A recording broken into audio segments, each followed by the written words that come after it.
So tonight I'm going to get into a big one with the supernatural realm, which is the war in heaven. Now, how many of you have ever heard or you think that the war in heaven happened before the fall of Adam in Genesis? And the angelic being who deceived Adam and Eve was the product of that war? Would you believe me if I told you that the old book, Paradise Lost by Milton, was so popular back in the day that it influenced the entire Western church to such a degree that it has embedded itself, the story has embedded itself within Christian thought? And ask the average person sitting in a church pew to explain the fall of Satan, and you will almost always hear the exact same story. People believe that long before the events of Genesis took place, a beautiful angel named Lucifer, or the deceiver, became consumed by pride and convinced a third of the angels to wage a war against God. And they believe that this war ended with God casting the devil down to the earth. This is important. Long before the Garden of Eden was ever created. This story is repeated by most believers within the Western church until it has literally become an accepted fact in the minds of most believers. Now, any story that does not parallel this is often thrown out of any conversation merely because it sounds new. It's not something that people are used to. And I can guarantee you what I'm about to tell you is much, much older than Milton's Paradise Lost. Most pew sitters do not even realize that their understanding of this event has been entirely influenced by a book that was written in the 1600s. So there is a significant problem with this widely accepted story, which is that it simply cannot be found anywhere in the actual pages of the Bible, and that's a problem.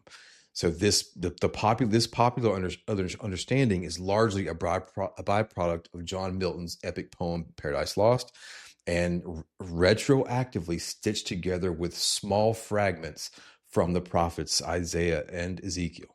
Now, when modern readers approach Revelation chapter 12, which is the only chapter in the Bible that explicitly details a war in heaven involving a dragon and a third of the stars, they then force this medieval story onto the text by assuming John is pausing his vision to provide a flashback to a prehistoric event.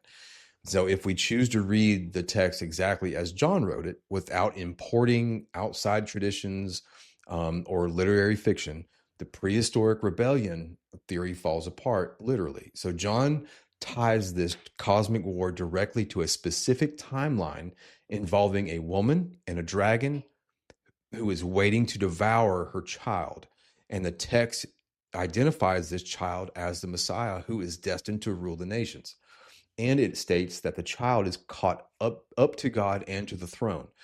And is immediately following this ascension of the child that war breaks out in heaven between Michael and the dragon. And this conflict, it doesn't happen in a prehistoric vacuum before the world began. It's a civil war within God's heavenly assembly. And the immediate catalyst for this rebellion in the spiritual realm is the human life, death, and ascension of Jesus Christ.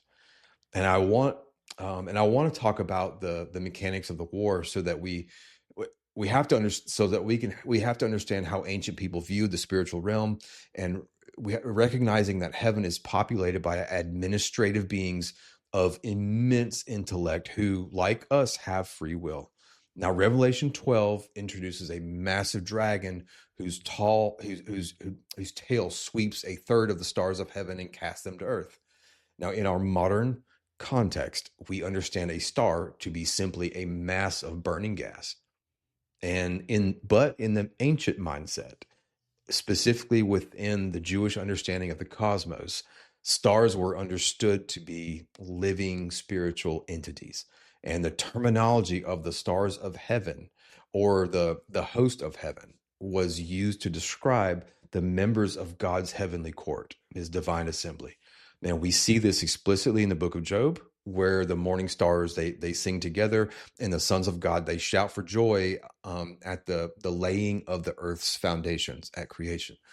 And we also see it in the book of Judges, where the stars are described as fighting from their heavenly courses against the enemies of Israel.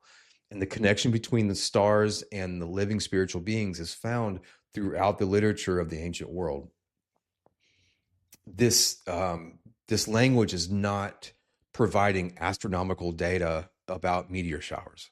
Okay, it's establishing a spiritual hierarchy where the stars represent the rulers and administrators of the unseen world.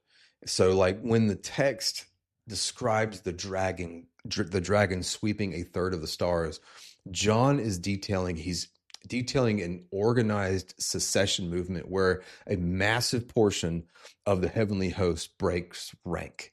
Okay, a mutiny, if you will. Now, these spiritual beings are deliberately removing their allegiance to the Creator and from the Creator and try to take Yahweh's throne.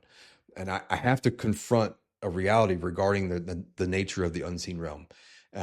These divine beings were not programmed robots that were trying to execute a script written by the Creator without any choice in the matter. This is why the whole rebellion happened. If we attempt to apply a deterministic framework or a Calvinistic framework to this cosmic event, the entire narrative collapses. And many popular theological systems teach that God pre-plans and dictates every single event that happens in the universe. So if you apply that logic to Revelation 12, it would mean that God specifically planned the dragon's rebellion and authored the treason of a third of his own heavenly court. It would mean the war in heaven is a staged event orchestrated by the Creator to fight against creatures he inherently programmed to disobey him. It doesn't make any sense. So this philosophy, it's a philosophy, and it effectively makes God the author of evil and removes moral weight from the conflict. So because a genuine war requires autonomous agents operating with opposing wills, if God is actively controlling both sides of the chessboard and pulling the strings of the dragon, then Michael's victory over the rebel faction is entirely meaningless. It would simply be God defeating himself in a theatrical display. So we have to, like, let's try to discard the fatalistic philosophy, because God's true sovereignty is not defined. It's not defined by an absolute microscopic control over every variable. His sovereignty is defined by his brilliant, and it is brilliant ability to navigate the genuine, unscripted choices of free creatures, actively outmaneuvering the rebellion to achieve his ultimate purposes, his restorative purposes, without ever taking away free will. Okay, so like God endowed the members of his heavenly assembly with authentic choices, meaning they possess the capacity to govern faithfully just as surely as they possess the capacity to commit treason. So God operates within the constructs of his creation, and it's quite obvious that he operates within his world, staying within within the rules he made, so as to prove he is God, because he doesn't need to cheat and make things happen. He can if he want. He could if he wanted to. Now, the fall of a third of the host of was a genuine act of rebellion, where the dragon led a secession movement within the heavenly ranks, and they chose rebellion over fealty or loyalty. It proved that a war in heaven was a historically real, heavily contested conflict. So let's look at why the civil war erupts precisely at the moment Jesus ascends to heaven, and then we have to accurately identify the role of the dragon prior to his expulsion. Now, Revelation 12 identifies this entity as the ancient serpent, the devil, and Satan, who is the deceiver of the whole world. And the text also gives him a very specific legal title, calling him the accuser of our brothers. And in the Old Testament framework, the term Hasatan, or the Satan, or the deceiver, functioned initially as a job description, translating to the adversary or the accuser, rather than operating as a personal name. So we see this figure operating within the heavenly court in the opening chapters of Job and the visions of Zechariah, where He clearly possesses permitted access to the assembly of God. Now, the Satan's designated function was to patrol the earth, to identify human failure, and to bring legitimate accusations before the throne of the Creator, before Yahweh. He operated as a prosecuting attorney, if you will, within the heavenly court. So like his power rested on his legal standing to point out the failures or sins in human obedience. So as long as humanity remained in a state of rebellion and failure, the accuser had legitimate leverage. So he utilized the strict demands of the law and the universal sin of mankind to demand judgment and death for the human family. So like, so this establishes a profound unresolved tension of the Old Testament narrative. So like the heavenly assembly is seemingly broken. The nations are placed under the dominion of corrupt spiritual rulers, which followed the events of Babel. And yet the chief adversary still possesses access to heaven in order to hurl accusations against the human race. Now, he has not yet been cast out of the presence of God precisely because, because his accusations against us are, they're technically accurate.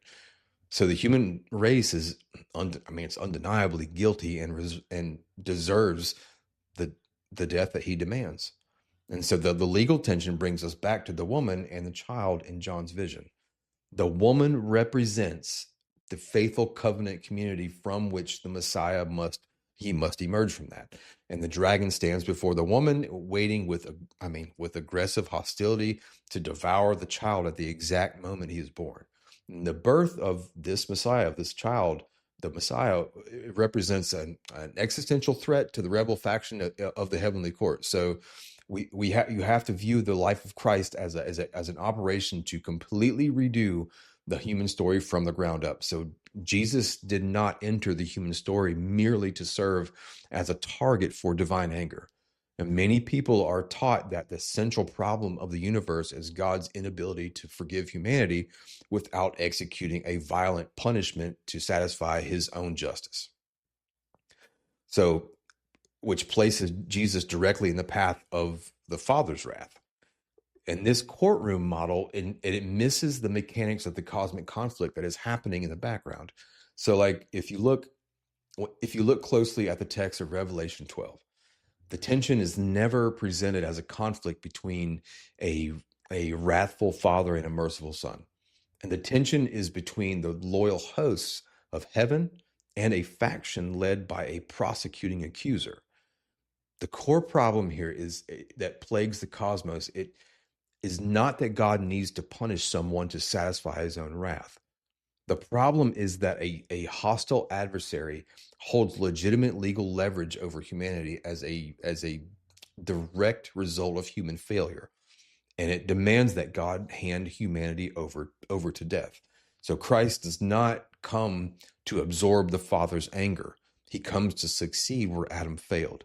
And he lives a life of absolute faithfulness, absolute fealty to the Father. He embodies the exact image of God and completely fulfills the obligations that humanity could not maintain. Adam couldn't maintain it. And every single step of his life, from the obedience to the wilderness to the submission in the Garden of Gethsemane,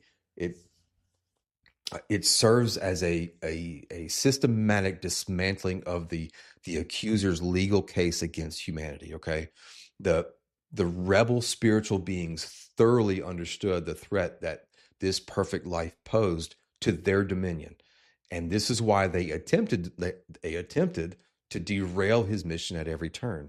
So from like the slaughter of the innocent children in Bethlehem to the temptations in the wilderness, where the deceiver was trying to get information about Jesus, whether he could die and whether he would fall from the precipice to prove that he couldn't die. Jesus never gave any information because the plan was to let the demonic forces kill him through the sin of the Jews, so that Jesus could then defeat death by his death. And they operated in genuine rebellion, and they exercised their free will to violently, and it was violent, oppose the divine plan. Yet they failed to understand the depth of the Creator's wisdom and God's brilliant ability to know all possibilities allowed, and this allowed him to navigate the chaotic, evil, rebel entities, and he anticipated their moves and allowed them to execute their hostility against the Son, fully knowing that their reliance on violence and death would become the exact mechanism of their own defeat. And so, like John, he writes that the child was caught up to God and to his throne, which is a clear reference to the ascension, and summarizes the life, death, and resurrection of Christ into a single upward movement. And so Christ absorbs the absolute worst that the rebel powers can inflict upon him. And Jesus descends directly into the grave. He then shatters the permanence of death from the inside out, and he ascends then to take his rightful place at the right hand of power. So the profound question regarding the timing of this cosmic civil war is that, like, the dragon had functioned as the adversary for thousands of years, but why did a full third of the heavenly host choose to abandon their stations and join his rebellion at this exact specific moment in history? Why do this? Why wait until the ascension of the Son to launch a full-scale rebellion? And so the answer, I think, lies in the deeply offensive reality of the ascension itself. So, since the division of the nations at Babel, the lesser spiritual beings had ruled over the earth, and they were powerful, radiant administrators who viewed humanity as frail, lesser creatures that were fashioned from the dirt. And these watchers had been given dominion over these lands, and they wanted to keep what they had. They already had the worship of the people. The original mandate of humanity was to bear the image of God, to multiply, and to ultimately rule the earth and the cosmos in a partnership with the Creator, in working with him as a partner. And so the spiritual rulers deeply resented this plan, and they were operating with immense jealousy regarding humanity's ultimate destiny to govern the creation. So, like, when Jesus, he ascended to heaven, he did not like shed his humanity at all. He ascended as a glorified physical human being. So, like, when he was caught up to God and to his throne, he sat down at the right hand of the Father, a human being, 100% man and 100% God. And he was officially elevated above the entire angelic host. And the writer of Hebrews confirms this exact tension, when he states that God did not subject the world to come to angels, but to man, declaring that Jesus was crowned with glory and honor. So Hebrews chapter 1 records the Father commanding all of God's angels to worship the ascended Son. Now, to me, this was the breaking point for the proud administrative rulers of the unseen realm. They were suddenly commanded to bow their knees to a human God King. The ascension meant that the ultimate replacement of the divine council by the human family had officially begun. And this was led by the ultimate perfected God-man, Christ Jesus himself. So the dragon leveraged this absolute outrage, and he capitalized on the pride of the spiritual rulers, inciting a rebellion based on their refusal to serve a human being, essentially. So like a third of the stars of the heaven looked at the resurrected, glorified man sitting on the ultimate throne of the cosmos, and they violently refused to submit. And their pride could not handle the elevation of a dirt-born image bearer to the highest seat of cosmic authority who loved mankind.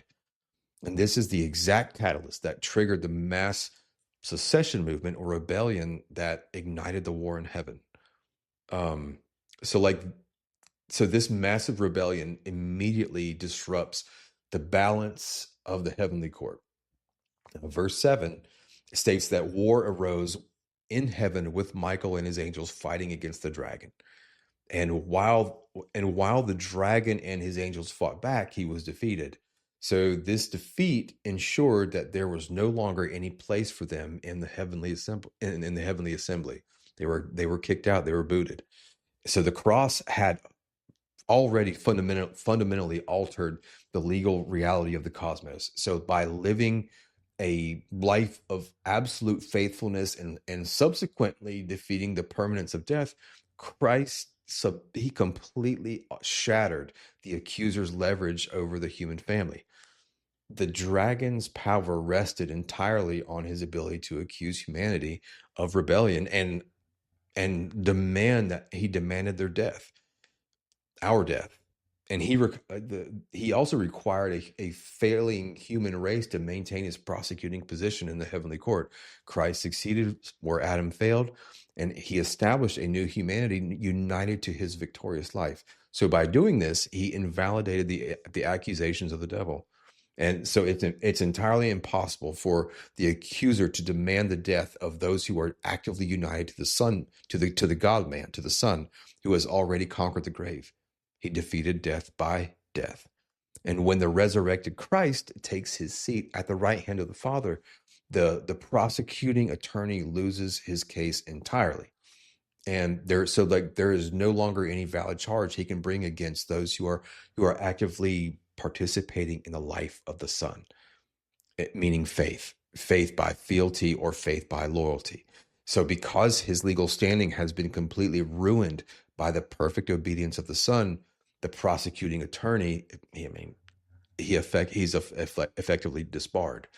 And the subsequent physical war in heaven is the forceful execution of this new legal reality, which is fueled by the rebellious pride of the host who refused to accept it.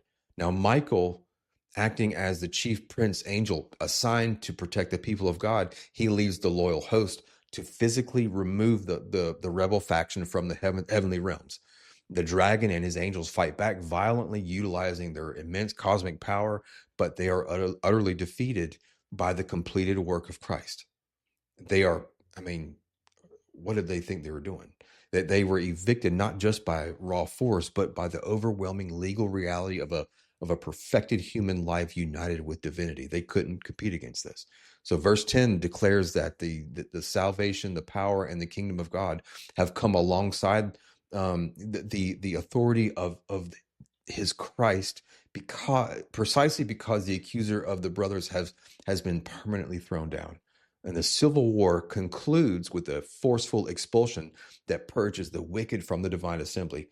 And it allows the loyal spiritual beings to rejoice because the adversary who accused humanity night and day what had been permanently removed from their ranks.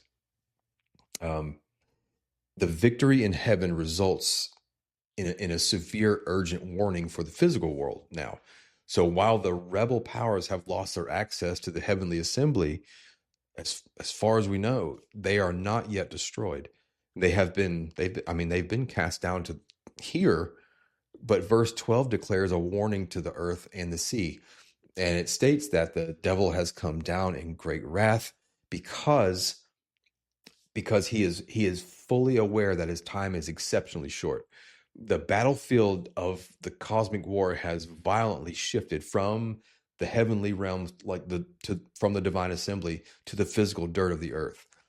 The rebel powers, they're disinherited, they're almost defeated, and entirely enraged. So, because they know that their ultimate destruction is guaranteed by the victory of the cross, their entire focus now shifts to inflicting maximum collateral damage to the remaining human family before their time expires. And this is important to know that they do have the power to prolong their destruction or punishment by delaying their destruction through their evil and influence of the wicked. So this reality, it explains the intense, seemingly irrational hostility of our present age. So we are actively living in the warning to the earth where rebel beings and spiritual beings are being and the displaced dragon are operating furiously to deceive the nations. So corrupt human systems, they destroy the people who are loyal to Jesus. They specifically target the woman and her offspring.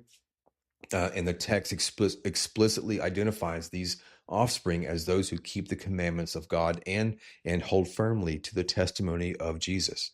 And this proves, I mean, it does. It proves that the cosmic war has moved directly into our neighborhoods and our political structures and the daily reality of our lives. The active warfare demands a highly specific response from us, the believers, and it requires us to understand that human beings possess the real capacity to resist this darkness, and we're not passive observers waiting for a predetermined timeline to expire. We're not completely helpless entities that entirely incapable of responding to grace or resisting the deception of the enemy. We're free. We have free will, and we live in a heavily contested zone, and we are fully expected by the Creator to engage aggressively in this conflict. So the text of Revelation tells us exactly how the early believers conquered the dragon. It states that they overcame him by the blood of the Lamb and by the word of their testimony, and that they loved not their lives even unto death.